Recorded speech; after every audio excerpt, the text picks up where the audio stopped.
If I asked you, how important is water to your daily routine, what would you say? Would you agree that water is an often overlooked essential element of sustaining our life? But how much do you know, really know, about the water that you're using? What if I told you there's a chemical invading our water supply? Would you be worried? Scared? Nervous? Think it can't happen? It is. Across the country, throughout our state, And right here in the city of Marshfield. The chemical is chloride. Chloride. chloride. Chloride. Chloride, and we're the ones putting it into our water supply. Today I'm going to tell you about chloride, What it is, where it comes from, and how it impacts our health and our environment. I'll also tell you about how you can have an impact on reducing the amount of chloride that is slowly leaching into our water supply.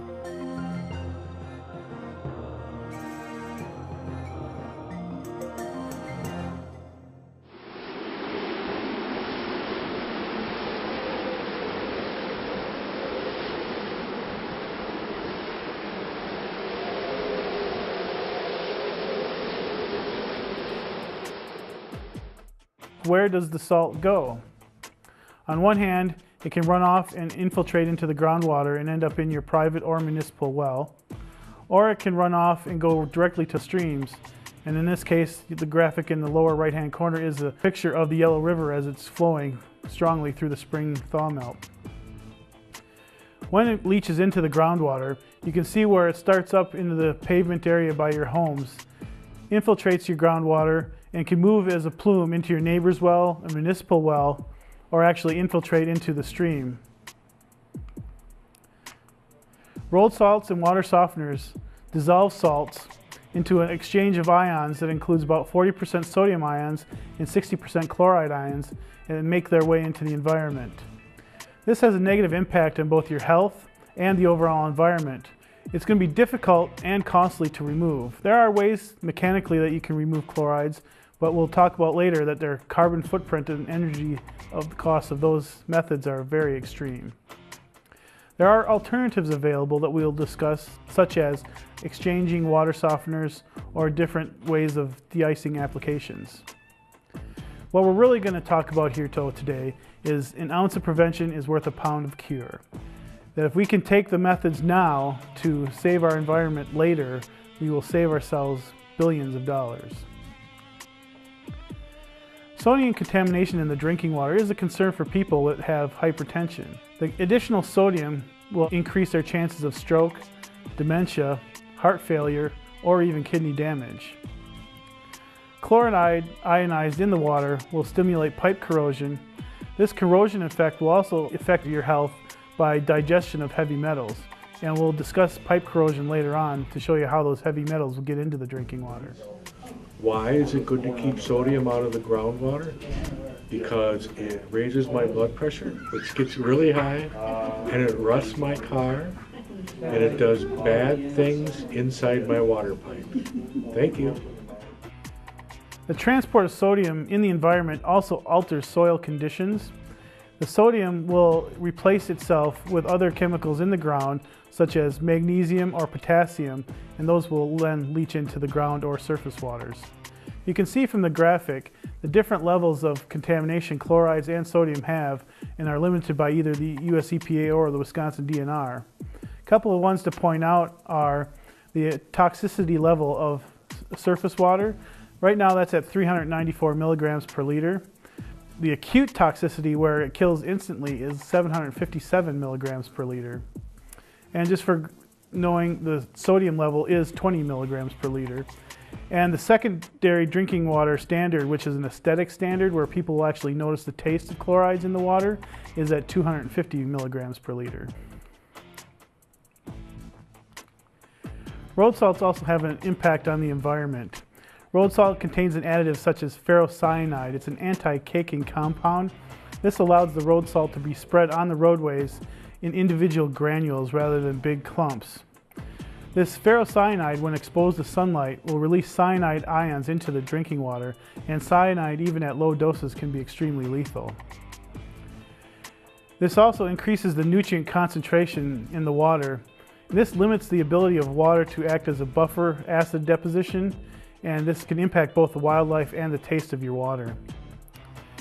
For animals and humans alike, the US EPA has listed chloride as a toxic pollutant due to these reasons. Lake levels are seeing chlorides increase by factors of 3 and 4 times, and we're seeing that in groundwater.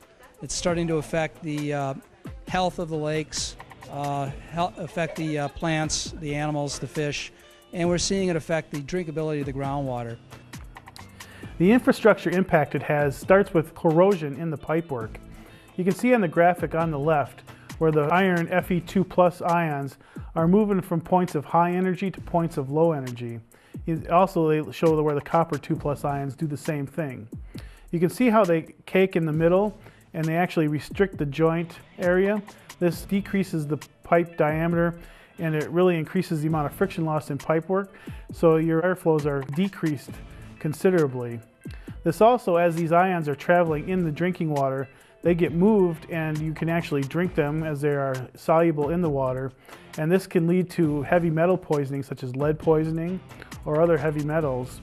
And anybody that grew up in the 60s knows about lead poisoning in paint. Well, this is a similar thing, as in the 60s they put a lot of lead surfaces in the ground, so we now have exposure to lead on a regular basis with this pipe corrosion going on.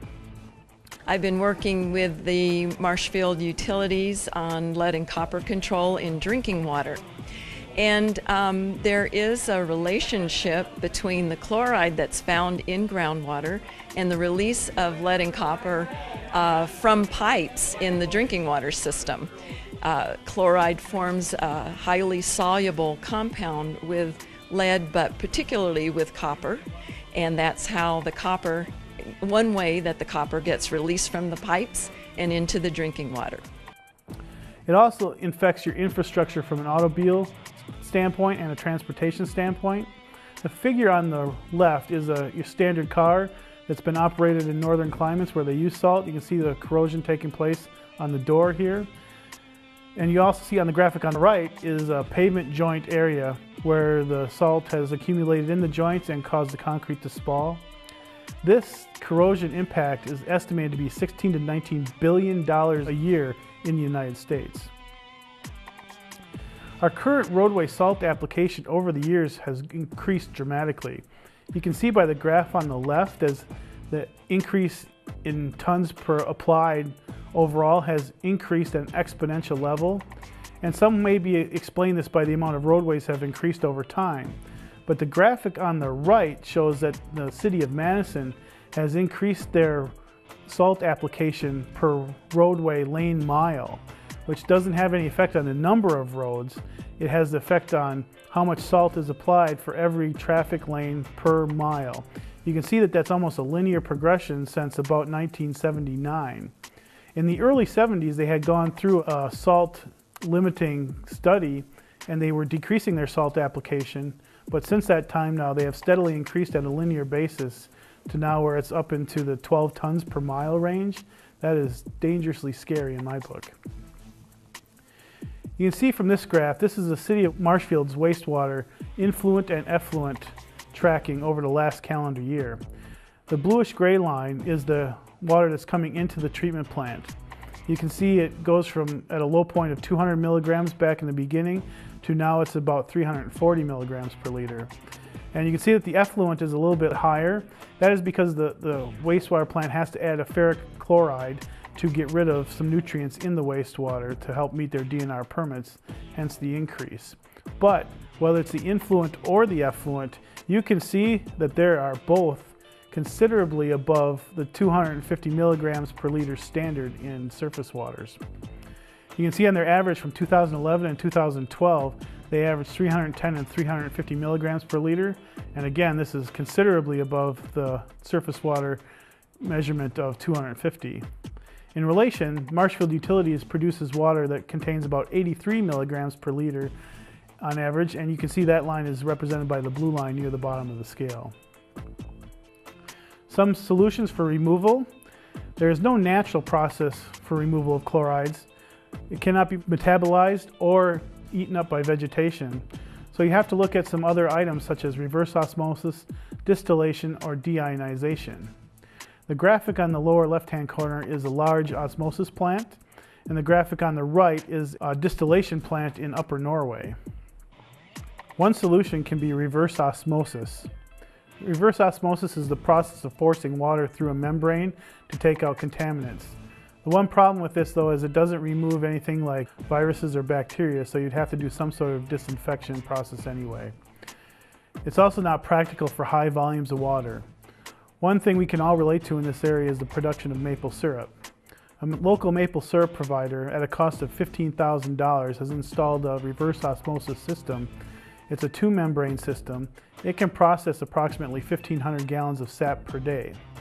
In relationship to that, Marshfield Utilities produces 2.1 million gallons per day. This is a huge difference. At a cost of 10 to 1 for the maple syrup system, that would cost Marshfield Utilities approximately $21 million for that system. That is an unimaginable amount to provide to your users for an increased cost. Another solution is distillation. This is really only good for small amounts of production. However, in some areas they do large amounts, like Dubai. The graphic on the bottom of the screen is from Dubai. It's a desalination plant. Look how big it is and how many smokestacks are coming out of it. The energy production for distillation is huge, and the carbon footprint is such that it's unimaginable. It can only remove the salt, but it won't remove any organic matters or any carbon-based matter. So you have to have another filtration system for that. And it's really only good for a few gallons per day. And as I said, it's a huge carbon footprint. A third solution is deionization. But this adds dangerous acid and base chemicals to your water, which is a concern for everybody. It does not remove any organic contaminants, and it does not remove viruses or bacteria as well. So again, you'd have to have a disinfection process. It requires high amount of electricity, again, which these costs are going to be passed on to your utility consumers. So what's our best choice? Prevention. A small amount of prevention early on can help prevent huge costs down the road. Chlorides in the water is a rising issue, and the reason it's mainly important for wastewater is the water that flows through the city ends up down at wastewater, and we have to treat what we can, and the rest goes out into Mill Creek. If the chloride levels coming to the plant are elevated, we have no way of getting the chlorides out, thus they end up in Mill Creek, farther down into the Wisconsin River. Some things that we can do for residential prevention is dealing with our water softener chlorides. One thing a person should consider is doing a portable exchange water softener. That is a situation where somebody like Culligan would come provide a water softener to you, and when it gets filled up, it would exchange it for a newer model, and then they would take care of the disposal. Or we could upgrade to a water softener that is a newer model with an on-demand setting, so it'll only be treating water as it processes through it. And we want to make sure to set your water softener to the proper level of treatment. In Marshfield, we recommend that you set it at a setting of 15 grains per gallon. From a de-icing perspective as a resident, there's a couple of things we can do. You want to apply de-icers early but sparingly. Extra salt does not make the water melt any faster. How many times have you been walking down the sidewalk or a driveway or a parking lot and you walked across salt that's been spread and there is no snow or ice to be seen? Well, that's because the ice has already been melted, yet their salt still remains. Well, this is salt that's been used in overabundance and is just going to waste and is going to get into your drinking water or storm sewer system. Do not de-ice with items like kitty litter, ashes, or any other product containing urea, as these chemicals can be much more harmful to the environment than chlorides can. From a commercial prevention standpoint, there's a couple of things we can do from a de-icer. You can pre-wet your rock salt before road application. The city of Marshfield has done that. They use a system containing 85% liquid sodium chloride, 7% magnesium chloride, and 8% beet juice at a rate of 8 gallons per ton of rock salt. This has decreased their de-icing range from 15 degrees to a negative 10 degrees, which is a huge difference. It also limits the bounce effect. How many people have been behind a snowplow that's distributing salt and watched it spin off the back end and bounce all the way to the road ditch? Well, why would we be salting the road ditch? Nobody travels there. Again, this is just wasted salt that's getting into our drinking water.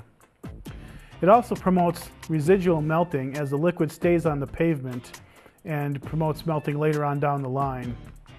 It also uses 30% less salt over a season, and this is directly translating into dollars, both from a material standpoint and a manpower standpoint. It has saved the city of Marshfield $73,500 in salt and an additional $92,000 in manpower alone.